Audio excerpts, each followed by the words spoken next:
हमारे साथ लगातार विपिन शर्मा जी भी इस वक्त बने हैं। सर, क्या कहेंगे? आपने सुना दोनों को, क्या कहेंगे सबसे पहले, उसके बाद अपना अगला सवाल आपसे पूछती हूँ। मैं निशा जी सर्वप्रथम एक आग्रह करूंगा कि बीच में कोई ना बोले। देखिए, ये बड़ा ऐतिहासिक सत्र है। ये जो एक विशेष सत्र बुलाया गया है 5 दिन का, तो यहाँ पर इसका अपना महत्व है।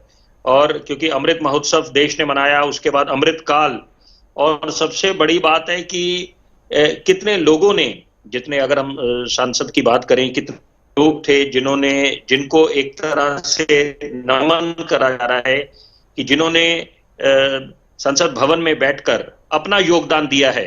तो यहाँ पर एक नई उम्मीद, नया जोश, नई ऊर्जा, तो वो लेकर नए संसद भवन में प्रवेश करेंगे।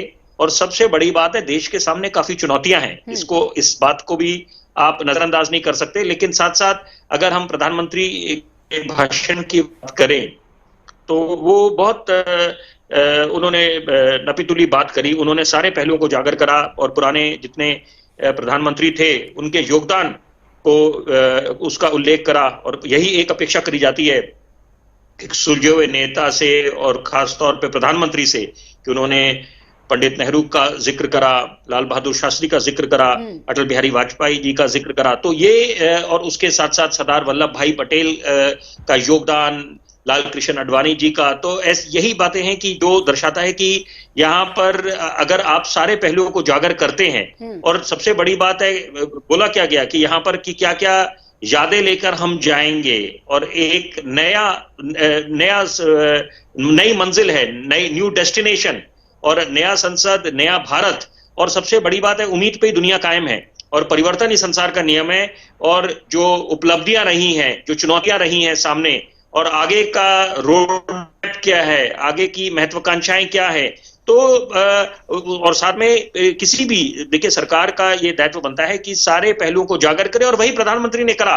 अगर G20 की उपलब्धि का उल्लेख करा, तो उसमें तो पूरे देशवासियों को श्रेय जाता है कि पूरे देशवासियों ने अपना योगदान दिया है। सरकार की जो नीतियां हैं, सरकार ने तो अपना जो प्रयास करा है वो तो है ही है। कोरोना काल में भी यही बात थी कि जब लॉकडाउन की घोषणा हुई तो पूरे देशवासियों ने तपस्या करी थी, और हमने पूरे विश्व को दिखाया कि हम लोग अपनी आबादी को अगर मद्देनजर रखें, और जो स्वास्थ्य संसाधन हमारे पास थे, उसके बावजूद हमने जिस अनोखे अंदाज में कोरोना काल में उस चुनौती से निपटे थे, तो वो अपने आप में उसने एक बड़ी अनोखी मिसाल कायम करी थी। और टीकाकरण अभियान, और सबसे बड़ी बात है चंद्रयान 3 जो अभियान हिंदुस्तान ने करा, जिसका पूरा विश्व लोहा मान रही है इस समय, और हिंदुस्तान से प्रेरणा ले रही है। और 370 जब हटाया गया, तो ये तमाम बातें। उसके बाद एक वोट की क्या कीमत है, सबसे बड़ी बात है, हम लोकतंत्र की दुहाई देते हैं, संविधान की दुहाई देते हैं, तो एक वोट की क्या कीमत है। और जब एक वोट के कारण सरकार गिर गई थी, और फिर कैश फॉर वोट्स जो देखने को मिला, पूरे देशवासियों ने जब देखा वो दृश्य, और सबसे बड़ी बात है कि कैसे वो एक देश की छवि धूमिल हुई। तो ये सारी बातें, इनका उल्लेख हुआ है। और अभी सबसे अच्छी बात है कि जो ये एक असमंजस की स्थिति बनी हुई है कि क्या होगा, ये देखिए, वो तो मैं इस बात में बिल्कुल जो भाजपा के प्रवक्ता है उनके साथ इत्तेफाक रखूंगा कि यहाँ पर, क्योंकि ये तो अंदरूनी मामला है कि कैबिनेट की बैठक में क्या फैसले लिए जाएंगे, ये हर किसी को बोले नहीं जाते। और यहाँ पर अगर कांग्रेस की भी सरकार होती या किसी और अन्य दल की सरकार होती, तो वो ये ऐसे सार्वजनिक नहीं करते जब तक उस पे रजामंदी ना हो जाए या अंतिम मोहर ना लग जाए। तो यहाँ पर अभी थोड़े पल रह गए हैं कि ये समझ आएगा कि महिला आरक्षण बिल